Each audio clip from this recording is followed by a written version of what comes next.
महाराणा प्रताप को राजपूत वीरता, शिष्टता और दृढ़ता की एक मिसाल माना जाता है। वह मुगलों के खिलाफ युद्ध लड़ने वाले अकेले योद्धा थे। उन्होंने स्वयं के लाभ के लिए भी कभी किसी के आगे हार नहीं मानी थी। वह अपने लोगों से बहुत प्यार करते थे और उनके साथ आज़ादी की लड़ाई में भी शामिल हुए थे। वह अकबर के साथ हुए हल्दी घाटी के युद्ध में हार गए थे, परंतु कभी भी आत्मसमर्पण नहीं किया और जीवन के अंत तक संघर्ष करते रहे। वीरता और आज़ादी के लिए प्यार तो राणा के खून में समाया था, क्योंकि वह राणा सांगा के पोते और उदय सिंह के पुत्र थे। एक ऐसा समय आया जब कई राज्यों के राजपूतों ने अकबर के साथ मित्रता कर ली थी, परंतु मेवाड़ राज्य स्वतंत्र ही बना रहा, जिससे अकबर बहुत अधिक क्रोधित हो गया था। उन्होंने राजस्थान के मेवाड़ राज्य पर हमला किया और चित्तौड़ के किले पर कब्जा कर लिया और उदय सिंह पहाड़ियों पर भाग गए। लेकिन उन्होंने अपने राज्य के बिना भी स्वतंत्र रहने का फैसला किया। उदय सिंह की मृत्यु के बाद महाराणा प्रताप ने इस जिम्मेदारी को संभालकर लोगों के बीच एक सच्चे नेता के रूप में उभर कर सामने आए। प्रताप के पास मुगलों का विरोध करने का ठीक समय नहीं था, क्योंकि उनके पास पूंजी, धन का अभाव था और पड़ोसी राज्य भी अकबर के साथ मिल गए थे।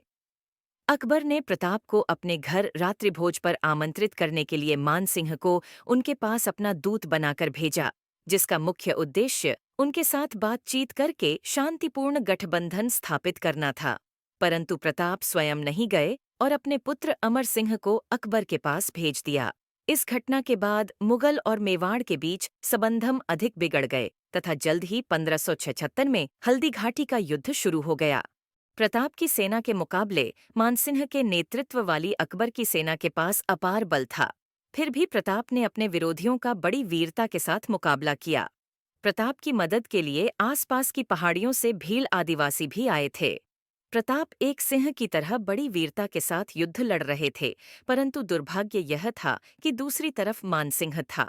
अंत में जब मुगल सेना की विजय सुनिश्चित हो गई तो प्रताप के लोगों ने उन्हें युद्ध के मैदान से हट जाने की सलाह दी। मुगल सेना के प्रकोप से बचने के लिए महान पुरुष झला सिंह ने प्रताप सिंह की युद्ध से भाग निकलने में काफी मदद की थी।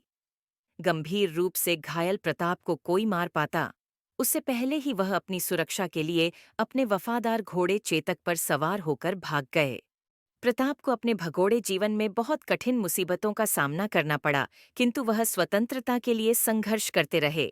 भामाशाह जैसे भरोसेमंद पुरुषों की मदद से उन्होंने दोबारा युद्ध लड़ा और प्रदेश के अधिकांश हिस्सों में अपना राज्य पुनः स्थापित कर लिया। यद्यपि वह चित्तौड़ राज्य को पूर्ण रूप से स्वतंत्र नहीं करा सके थे, परंतु उनकी मृत्यु अपने अनुयायियों के बीच एक वीर योद्धा की तरह हुई।